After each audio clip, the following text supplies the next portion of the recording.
নমস্কার, তোমাদের সবাইকে সানা স্মাইল এডুকেশন সেন্টারে স্বাগত জানিয়ে আজকের ক্লাসটি শুরু করছি। আজকে তোমাদের দেখাবো নবম শ্রেণীর ফার্স্ট সামেটিক এক্সাম 2024 সালের রায়মার্টিন প্রশ্ন বিচিত্রা থেকে বাংলা বিষয়ে মডেল কোশ্চেন নাম্বার যে 2 নম্বর স্কুলটি আছে তারই সমাধান করে দেব। তার আগে এখনও যারা চ্যানেলে নতুন তারা অবশ্যই চ্যানেলটিকে সাবস্ক্রাইব করবে ও পাশে থাকা বেল আইকন প্রেস করে রাখবে। আর ভিডিওটি ভালো লাগলে অবশ্যই লাইক, কমেন্ট ও বন্ধুদের সঙ্গে শেয়ার করতে ভুলো না। চলো আর দেরি না করে এবার মূল পর্বে চলে যাই। আজকের সেটের প্রথম প্রশ্ন আছে, ইলিয়াস কত বছর বয়সে সর্বহারা হয়ে পড়েছিল? উত্তর হবে কদাক 70 বছর। একের 2 দাগে আছে নোঙর কিসের প্রতীক? উত্তর হবে খদাক গতিশীলতার। 3 নম্বর প্রশ্ন, আনন্দে মাস্টার মশাই সুকুমারের উদ্দেশ্যে কি লিখেছিলেন? উত্তর হবে গদাক চিঠি। একের 4 দাগে আছে শকুন্তলা তার আংটিটি হারিয়ে ফেলেন। উত্তর হবে ঘদাক শচীর তীর্থে। একের 5 দাগে আছে টাফা হলো কি? সাদা গ্রহ। 6 দাগে আছে বর্গের দ্বিতীয় ও তৃতীয় ব্যঞ্জনকে বলা হয়। উত্তর হবে মহাপ্রাণবর্ণ। একের 7 দাগে আছে ধ্বনি হলো কি? উত্তর হবে ভাষার একক। একের 8 আছে সাধু গেটার দিন সাউদ কোন ধরনের ধ্বনি পরিবর্তন? উত্তর হবে অপিনীতি। পরের প্রশ্ন, বাংলা ভাষায় মৌলিক স্বরধ্বনির সংখ্যা? উত্তর হবে 7টি। চলো এবারে 2 দাগে দেখে নিই। বলেছে কম বেশি 15টি শব্দে নিচের প্রশ্নগুলো উত্তর দাও। এখান থেকে তোমাদের যে কোনো 7টি করতে হবে। 2 এর 1 দাগে বলেছে ইলিয়াস গল্পটি কে বাংলায় অনুবাদ করেছেন? উত্তর হবে মনীন্দ্র দত্ত।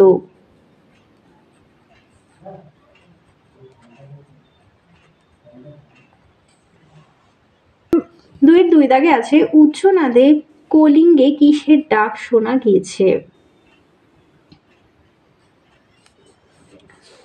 উত্তর হবে মেঘের ডাক।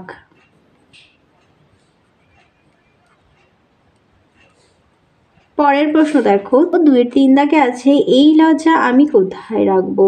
কোন লজ্জা?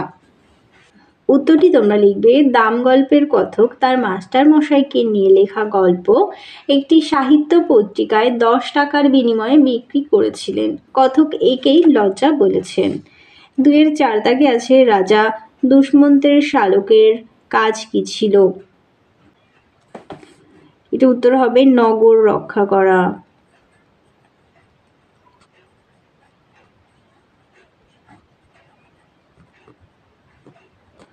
2 এর 5 দাগে আছে বিধুশেখর চলিত ভাষা ছেড়ে শুদ্ধ ভাষা ব্যবহার করেছিল কেন?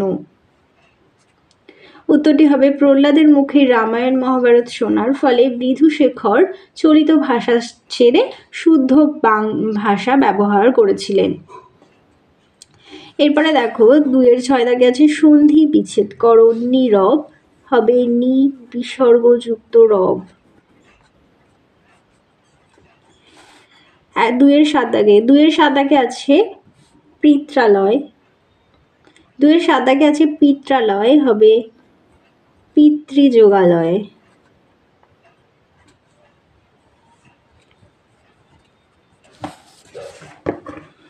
2 এর 8 দাগে বলেছে স্বরলোপের একটি উদাহরণ দাও। লিখতে পারি গামোছা গেটার দেন গামছা।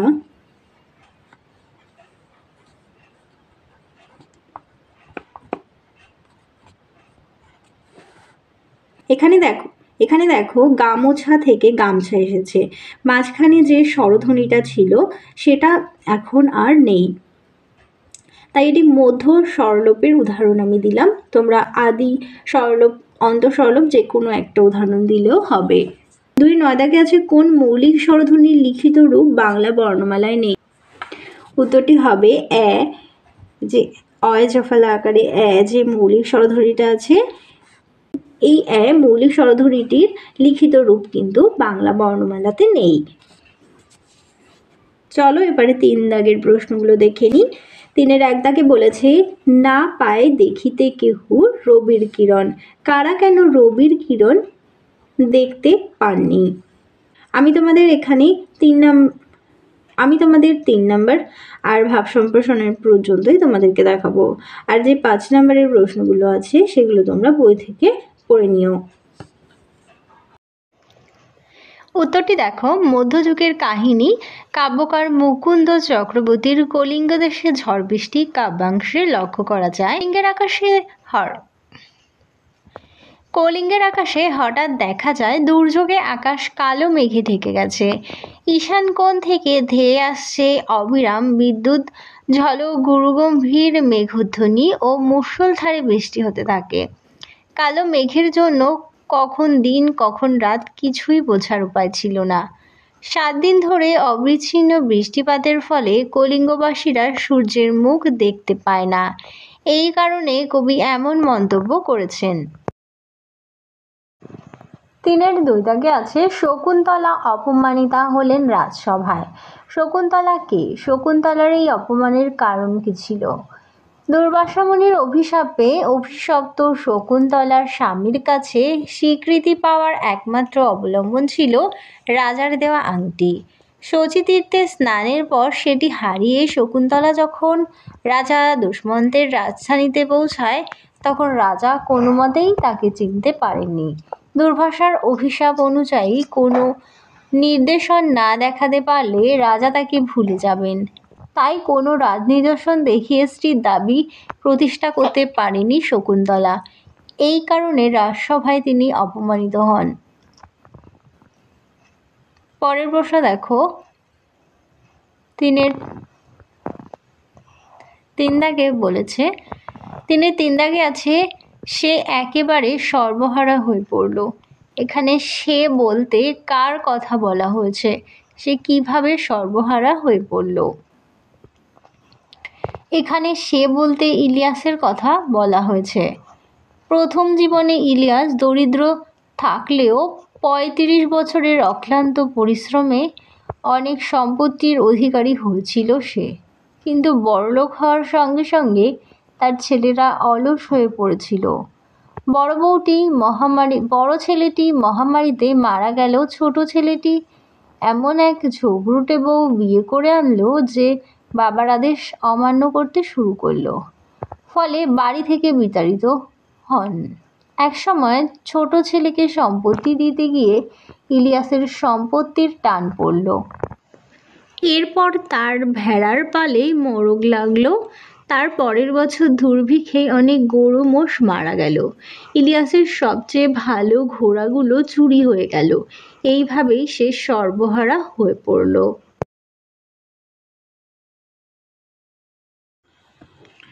দেখো, তোমাদের 3 নাম্বারের যে প্রশ্নগুলো আছে সেগুলো পর্যন্ত দেখিয়ে দিলাম। 5 নাম্বারের প্রশ্নগুলো তোমরা বই থেকে পড়বে। এরপরে 6 দাগে তোমাদের ভাব সম্প্রসারণ আছে, এখান থেকে তোমাদের একটি দেখিয়ে দিচ্ছি।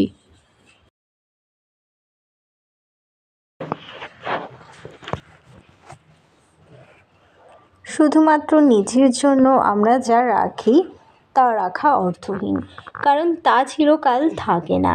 যা সকলের জন্য রাখা হয় তাই শুধু থেকে যায়। মানুষ একদিন অরণ্যচারী গুহাবাসী বর্বর ছিল। সেদিন পশুর সঙ্গে তার তেমন কোনো প্রভেদ ছিল না। ধীরে ধীরে তারা উন্নত মেধা বুদ্ধি দিয়ে সমাজ গড়ে তুলল। এই সমাজবদ্ধতার মূল ব্যাপার প্রত্যেকেই আমরা পরের তরে, অর্থাৎ যারা সমাজবদ্ধ জীব তারা একের প্রয়োজনে তারা পাশে দাঁড়াতে, তারা সুখ দুঃখের অঙ্গীকার হবে। এই শর্তকে সামনে রেখে মানুষ উন্নতির শিখরে উঠতে লাগলো। মানুষ পৃথিবীতে এসেছে খালি হাতে, যাবে খালি হাতেই। তার সংগৃহীত কিছুই সে সঙ্গে নিয়ে যাবে না, কিন্তু মানুষের জন্য তার রেখে যাওয়া সৃষ্টির সম্ভার তার মৃত্যুর দীর্ঘ দিন পরেও অক্ষয় অমর হয়ে থাকবে। মৃত্যুঞ্জয়ী হয়ে সৃষ্টিকর্তাও এই অঘোর সত্যই জীবনের সার কথা।